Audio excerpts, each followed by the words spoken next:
Halo Sobat BIM, bertemu kembali pada video kesempatan kali ini.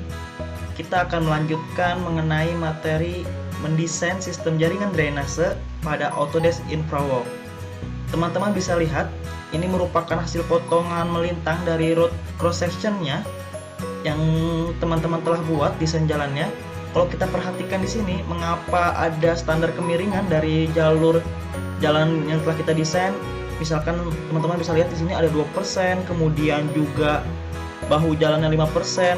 Nah, kemudian nantinya di bawah ini terdapat sebuah sistem drainase ataupun krep yang nantinya akan mengalirkan limpasan dari air hujan yang akan mengalirkan ke arah samping jalan untuk pada akhirnya bisa menampung dari air hujan itu sendiri.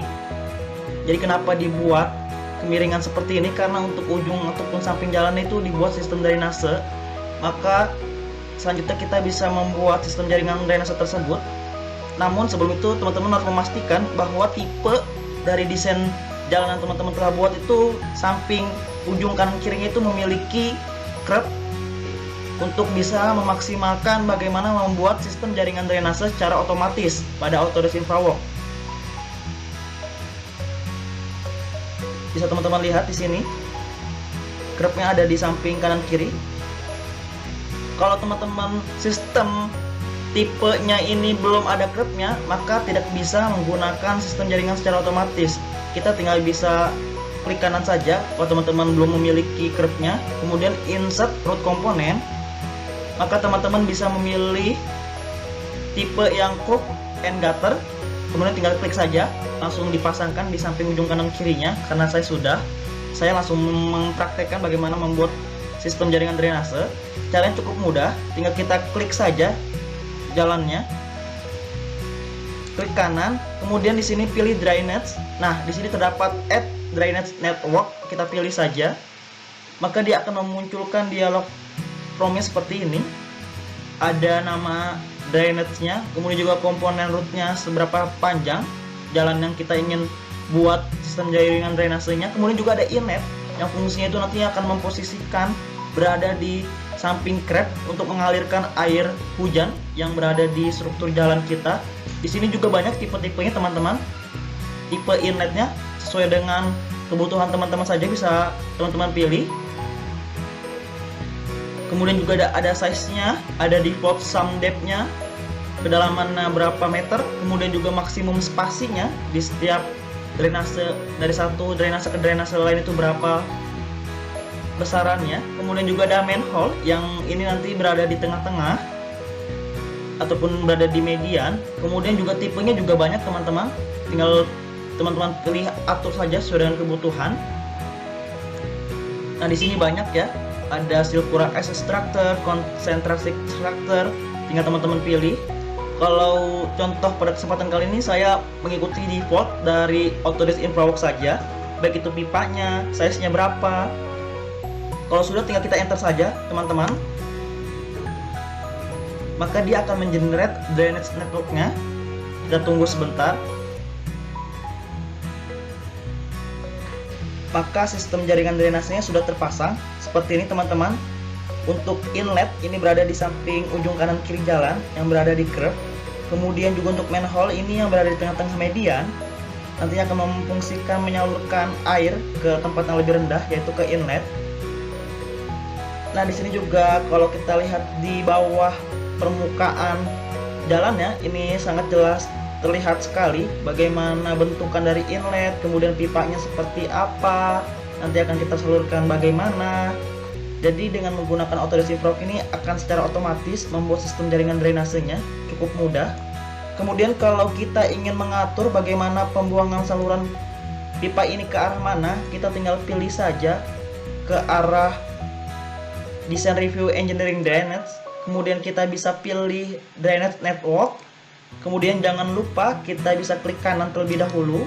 Di sini ada beberapa tipe yang bisa kita gunakan. Kalau kita menggunakan outfall only, maka ia hanya memperlihatkan pembuangan tutupnya saja. Namun kalau inlet only, dia sama, hanya pipanya dan inletnya saja. Namun kalau kita menggunakan outfall dan end pipa, kita bisa memperlihatkan kondisi bentukannya seperti apa. Kita coba pakai yang outfile dan pipa lainnya. Kemudian kita bisa atur mana saluran yang akan kita buang. Misalkan di arah drainase sebelah sini, kita atur saja, kita arahkan seperti ini. Kemudian kita bisa mengaturnya pembuangannya ke arah mana. Misalkan ke arah sini, saya tinggal double klik kalau sudah.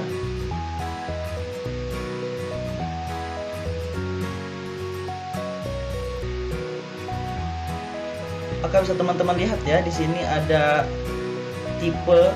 Nah, ini adalah outfillnya untuk mengarahkan pembuangannya kemana airnya nanti, dan ini pipanya nanti bisa disalurkan ke daerah pembuangan ya, area air seperti itu. Selanjutnya teman-teman juga bisa membuat sistem jaringan drainase secara manual sesuai dengan kebutuhan teman-teman. Kita bisa ke arah menu Design Review and Engineering Drainage. Kemudian di sini ada fitur Drainage Network, kita bisa pilih saja. Kemudian misalkan saya ingin memilih tipe drainase sesuai default dari Autodesk InfraWorks seperti ini, nggak perlu saya ubah. Maka kalau membuat sistem jaringan drainase secara manual, kita bisa menyesuaikan ya dengan panjangnya berapa besar, kemudian juga letaknya di mana drainasenya bisa kita pilih di sini.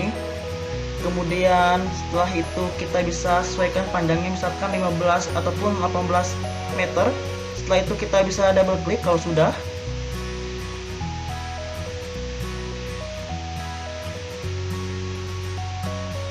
Maka kalau teman-teman perhatikan di sini, dia akan membuat sistem jaringan drainasenya, inletnya. Bisa teman-teman lihat di sini. Nah, di sini dia memiliki inletnya dan juga di bawahnya juga sudah terbentuk sistem jaringan drainasenya. Jadi kalau menggunakan drainase yang otomatis, dia akan membuat sepanjang jalan. Namun kalau membuatnya secara manual, kita bisa atur panjangnya berapa besar, kemudian juga letak posisi inletnya di mana, itu bisa kita atur. Jadi cukup simple dalam membuat sistem jaringan drainase pada Autodesk InfraWorks. Dalam hal ini untuk mempertimbangkan bagaimana proses desain jalan yang kita buat, juga harus mempertimbangkan kondisi sistem jaringan drainasenya seperti apa, sistemnya bentuknya seperti apa, dan juga letaknya bagaimana.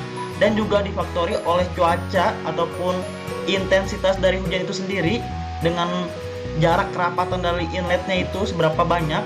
Kalau kita ingin mengetahui berapa besaran dari cuaca ataupun intensitas dari hujannya, kita bisa pilih rainfall content yang berada di fitur sini.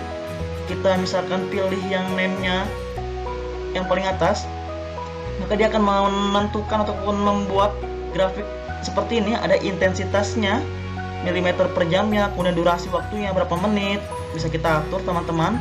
Dan juga ada rumusnya untuk mengatur bagaimana kita bisa melihat intensitas hujan dengan sistem jaringan drainase yang nantinya akan kita buat. Nah, jadi kita dalam mempertimbangkan sistem jaringan drainase, kita juga harus memperhatikan intensitas hujannya seperti apa. Seperti itu teman-teman dalam membuat sistem jaringan drainase. Selamat mencoba, terima kasih.